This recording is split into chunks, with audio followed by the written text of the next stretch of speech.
Now, moving on, a showdown is looming in Senate over two proposals to amend the Constitution and change the number of years elected leaders should serve in a term. While the Senate is considering the amendment bill by Nandi Senator, that is Samson Cherargei, that seeks to increase the elective term from 5 years to 7, Kiambu Senator Karungo Thangwa now seeks to amend the Constitution to reduce the term to 4 years. Our reporter Gishoki Washira has the details. On Friday, 25th October, the Senate Standing Committee on Justice, Legal Affairs and Human Rights will hold a public hearing on the Constitution Amendment Bill that seeks, among other things, to extend the term of MPs and President from 5 to 7 years.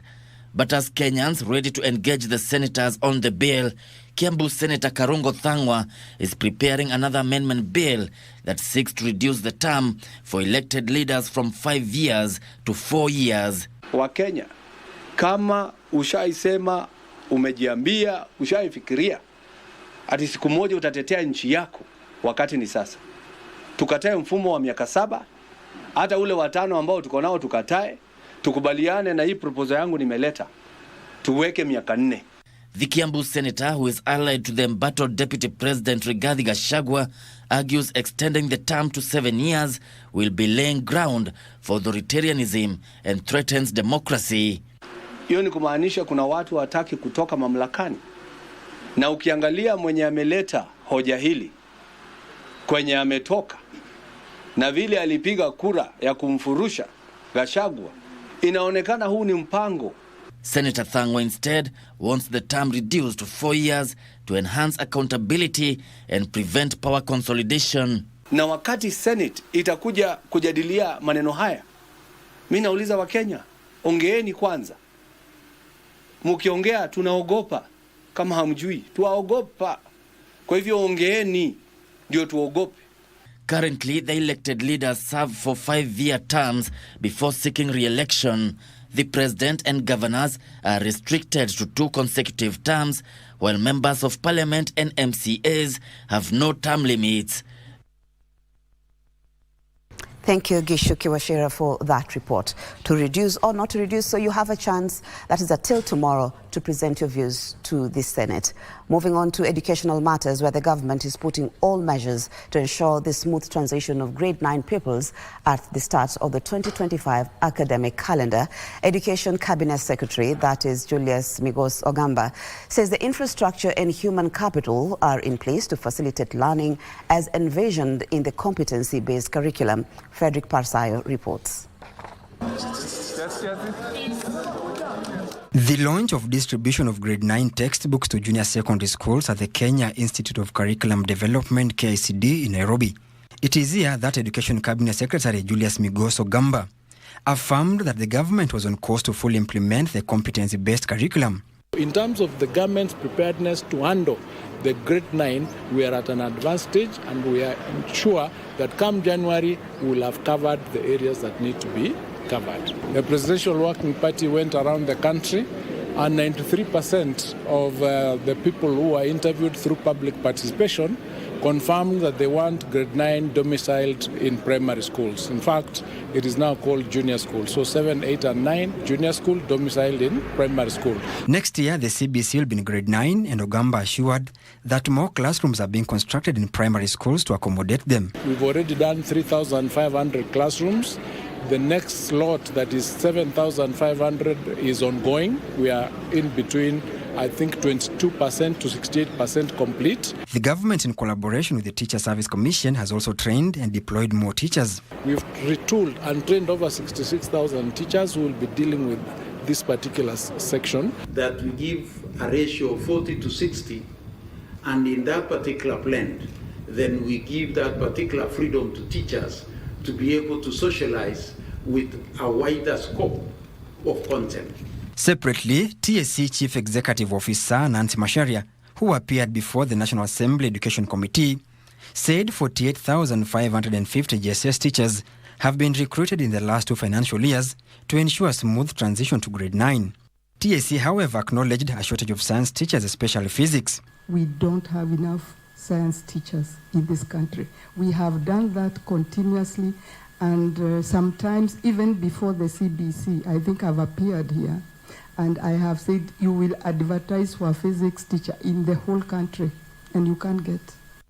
Meanwhile, the Cabinet Secretary has assured candidates in banditry and flood-prone areas of security during the national examinations and assessment. No learner will miss their exam. So some of those are being moved from the centers, maybe they were into another central place that is safer for them to be able to undertake the examinations.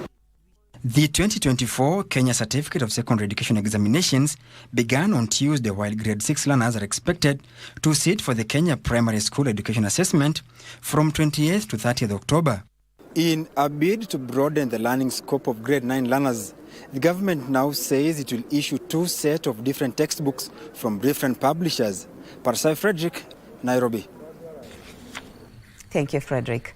Now, Kenya and Somalia have welcomed the establishment of the new African Union Support and Stabilization Mission in Somalia, AUSUM. President William Ruto and his Somalia counterpart, that is Hassan Sheikh, says AUSUM will build on the achievements of its predecessor, the Africa Union Transition Mission in Somalia, ATMIS. The two leaders emphasized the need for a smooth transition of security responsibilities from ATMIS to AUSUM, which is scheduled to commence at the beginning of next year. In a joint communique, they emphasized the need for consistent and adequate funding, while at the same time calling for the exploration of other means of funding the critical mission. President Sheikh is in the country for a 4-day official visit.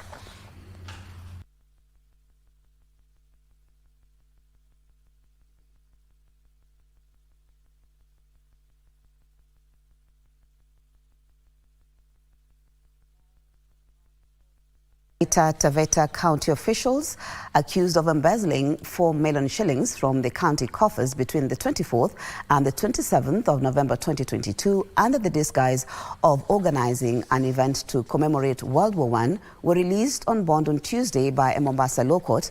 Now, the accused, namely Thomas Jumwa, the current economic advisor to the governor, Leverson Mgendi, former county secretary, and Ledat Langat, former Chief Officer Finance, and Christine Wakera, the former County Chief Officer Trade, appeared before Chief Magistrate Alex Ithuku, where they all denied the charges leveled against them by the Ethics and Anti-Corruption Commission.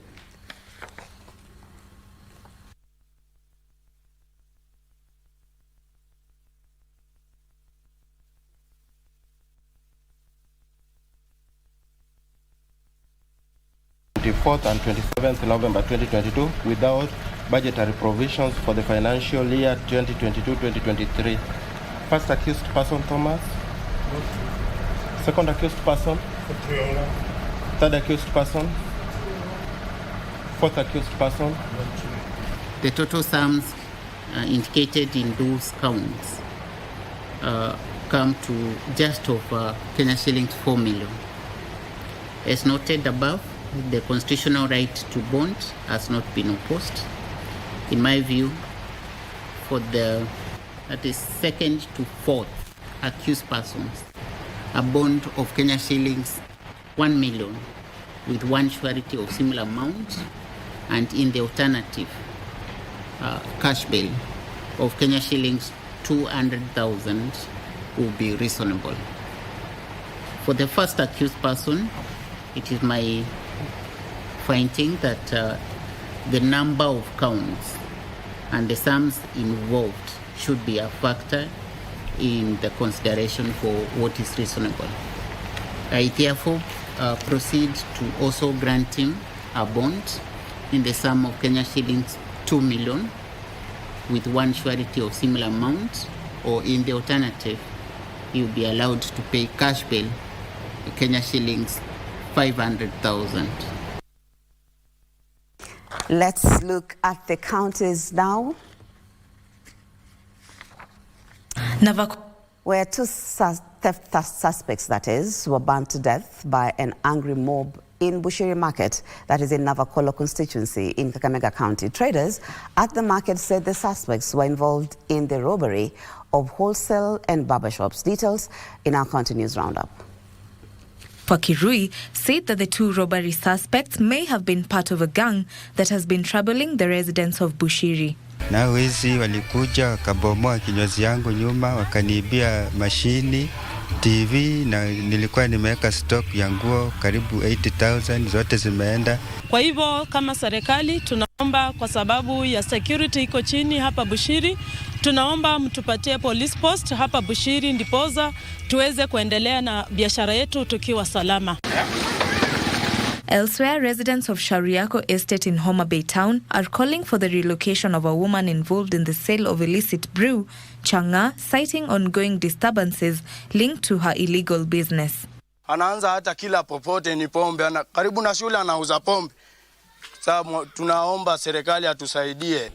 We want sub-locations which are free from alcohol. And I'm happy that a few of them have succeeded. We are clearing those areas. In Kilifi County, residents of Malindi who are evicted for the expansion of Malindi Airport have moved to court seeking compensation for their land before the expected takeover of Kenya Airports Authority operations at Jomo Kenyatta International Airport by Adani. Tuko hapo kotini kwa sababu tunataka kuomba koti iweze kuingilia kati tena, iweze kutuambia kama Adani itachukua hiyo airport, hatima yetu sisi kama wakazi wa Kwachocha ambao tumesubiria hiyo miaka 15 tuweze kulipwa na hawa watu wa airport, hatima yetu itakuwa nini? Na sasa tumetoka pale, si tunajua kitu kimoja, tuliambiwa na court tutalipwa pesa zetu kifika Disemba tarehe 11 kila mtu atakuwa shalipwa. Kwa hivyo sisi tumesema ikifika tarehe Disemba tarehe 11 hatujalipwa pesa, tunarudi kwa mashamba yetu. Sina la kufanya tena hapo nilipo, hata ni mjani mwanangu ameniwacha, sina mwingine wa kunitetea. Ninataka hizo pesa zangu nipate mahali kwa kukaa. The leadership wrangles which have besieged Mwingi Kenya National Union of Teachers branch for more than a year now have escalated, with the executive secretary who was elected last year forcefully occupying the NAT office. Currently we have 3 years without a GM in this branch. And because they are aware that whenever they call the AGM, the teachers will bring me back, they are scared of that. They're saying they can't come to me. This issue, teachers will deliberate. Whether they come or not, we are going to organize for an AGM. Meanwhile, the national chairman of the Amani Kwawote Association of Kenya and the Mount Kenya Council of Elders, Paul Julius Karaoke, has called for peace, unity and spiritual reflection in response to the current political situation. Tafadhali muhubiri amani. Kila mtu apende mwenzake, muhubiri amani, muombee Kenya, muombee viongozi na muombee Kenya yetu. Kwa maana hakuna Kenya ingine tuko nayo. Finally, a United States-based non-governmental organization dubbed I Change Nations has partnered with the National Heroes Council in a bid to champion for a positive change in the society. I'm engaging, collaborating and partnering with different organizations to be able to make our country known so that we can be able to negotiate and represent our country going forward. My message to all the heroes that have been honored this year and last year and other years, we need to do something because we've been singled out.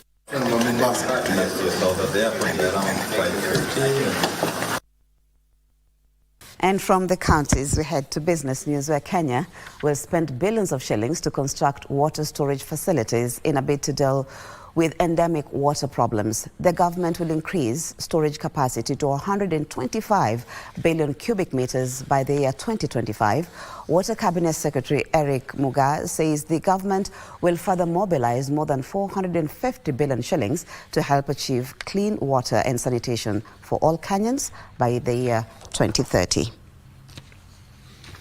Water scarcity in the country will now become a thing of the past if the government fulfills its ambitious plan of developing water storage facilities. Speaking during the launch of the National Water Harvesting and Storage Authority NWHSA strategic plan in Nairobi, Water Cabinet Secretary Eric Muga says though Kenya is designated as a water-scarce country, the government is working with various non-state actors to help in the development of various water dams in the country. Water storage is the only way this country can stop relying on rainfall to be productive. As a government, we have the mandate to ensure that Kenyans have food security. Some of the major dams under construction are the Thwake Dam, Karimeno 2 Dam, and Itare Dam, among others. It is the right time that the agency took their mandate and we built for future. Here I'm talking about key infrastructure projects, big dams, such as the ongoing Soinkoru, the ongoing Sioi Murunyi, the ongoing Uma Dam, Toake Dam, Mwache, to name but a few. The CS said his ministry is working towards increasing the water storage capacity for multi-purpose use to a tune of 125 million cubic by 2025. And we cannot overemphasize the importance of national water, especially when it comes to storage. I know that this dam called Soinkoru, which had a few challenges of finance, but now we're trying to look for alternative funding perspective. On behalf of the National Assembly, I want to commit myself that we are going to provide the legal, the policy, and the legislative framework, together with the financial support, the resources to support the institution. He revealed that Kenya is behind in water storage capacity per capita, saying the current 507 meter cubic is too little. Our water storage capacity per capita is around 5 or 7 meter cubic per capita. That is not adequate. Countries, better developed countries, have storages of 2,000, 3,000 per capita. And therefore, as a country, we have really lagged behind. And that's why this strategic plan is a gear towards actualization of this. He lauded the government for releasing 600 billion shillings to help the Ministry of Water and Sanitation realize its mandate of water storage. And an invasion of migratory pests is threatening the fruit subsector in Kenya and the common market for Eastern and Southern market. Commerce's Secretary General Chileshe Kapwepwe says there is need for heightened cross-border pest surveillance to control the pests. Horticulture export rose from 152 billion shillings in 2022 to 187 billion shillings last year due to a spike in domestic exports of cut flour, avocado and beans to the European Union. The Kenya Plant Health Service now says Kenya is staring at a major drop in exports due to an invasion of migratory pests in the country. The new regulations are actually from the EU. Because, as you know, what they have realized, they don't want the FCM into their country. And therefore, what they have done is to provide a law that says we should be able to manage the FCM before the product leaves the country. And therefore, that is what we actually need to apply or to be able to meet as KEFIS. The false codling moth is among a number of migratory pests that COMESA now says is affecting fruit and vegetable production in the trading bloc. So of course, there is an increasing, demand. Take a closer look at the kind of solutions that we can put in place and also the financial implications of those and how that can be funded. The Common Market for Eastern and Southern Market Secretary General Chisleshe Kapwepwe is calling for increased investments in cross-border pest control and an integrated pest management system to ensure the migratory pests are controlled. We do have programs that really need to have that face-to-face interactions and also to support work like extension officers who can be trained, also community farmer members who can have better knowledge of how do they react to pests. If you are able to control how healthy of plant, it means that you are even control or you are prevent the quality of human health. There is this link between what we consume from plant. Mangoes, bananas and papaya are the most affected by the pests after papaya plantations at the coast were severely affected by the mealbug invasion. Let's head to sports now, where Kenya will at least be assured of a silver or gold medal in the ongoing Africa Boxing Championship in Kinshasa after Clinton Macharia qualified for the finals of the heavyweight category. Macharia silenced the big-talking Angolan Jadilson Luvo in the semi-final bout, where he overpowered him with his Cuban style to qualify for the finals. He said he will now be going for nothing short of the gold to make amends for the previous edition, where Kenya only came back with bronze medals. His compatriots, that is featherweight Shafi Bakari, light heavyweight Robert Okaka, light welterweight Alois Vincent Ocheng and captain Boniface Mugunde are expected to follow suit from their respective semi-final bouts.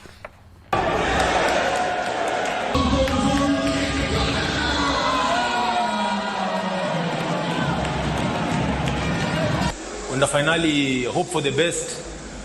Itakuwa rahisi against the Moroccans, but all in all tunajaribu sana. Najua kitu poa itatokea inshallah.